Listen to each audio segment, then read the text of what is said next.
Moana আর গুপ্তধনের খোঁজ। ছিল মোয়ানা নামের এক ছোট্ট মেয়ে। তার বয়স ছিল 9 বছর। সে ছিল কৌতূহলী আর প্রাণবন্ত। মোয়ানা বই পড়তে ভীষণ ভালোবাসতো। এক গরম দুপুরে দাদুর পুরনো আলমারি ঘাঁটতে গিয়ে সে একটি ভাঁজ করা কাগজ পেল।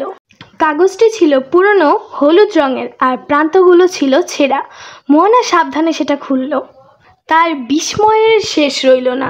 ওটা একটি মানচিত্র, অদ্ভুত রহস্যময় আর একটি প্রাচীন মানচিত্র। মানচিত্রে একটি নদী, একটি অন্ধকার জঙ্গল আর একটি উঁচু পাহাড় আঁকা ছিল। মানচিত্রটির নিচে লেখা ছিল যে এই মানচিত্র অনুসরণ করবে সে অমূল্য ধন পাবে। উত্তেজনায় মোয়ানার হৃদয় দ্রুত ধুকপুক করতে লাগলো। সে সবসময়ই স্বপ্ন দেখত অভিযাত্রী হওয়ার। সময় নষ্ট না করে সে একটি ছোট ব্যাগ গুছিয়ে নিল।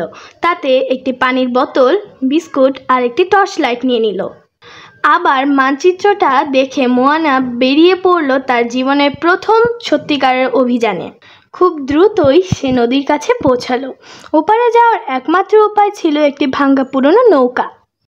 সাহস করে মোয়ানা নৌকায় উঠে বসল। পানি ছিল উত্তাল, ঢেউ নৌকাকে ডুবিয়ে দিচ্ছিল।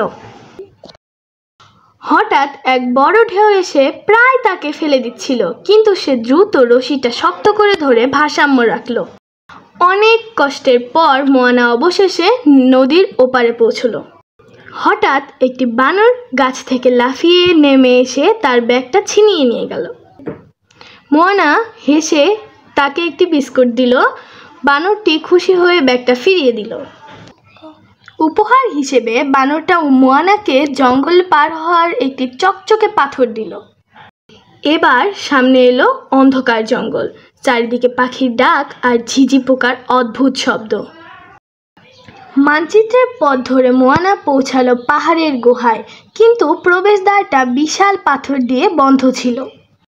দরজার উপর খোদাই করা ছিল, আলো ছাড়া দরজা খুলবে না।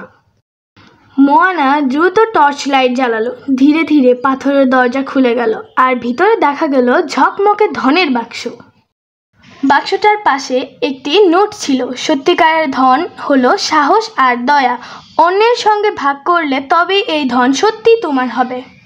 মোয়ানা তখনই সিদ্ধান্ত নিল সব রত্ন সে নিজের গ্রামে নিয়ে যাবে। গ্রামে ফিরে মোয়ানা যখন সবার সঙ্গে ধন ভাগ করে দিল, সবাই তাকে বাহবা দিল। সেদিন থেকে মোয়ানা শুধু গ্রামের প্রিয় মেয়ে নয়, সে হলো সবার চোখে সাহসী অভিযাত্রী।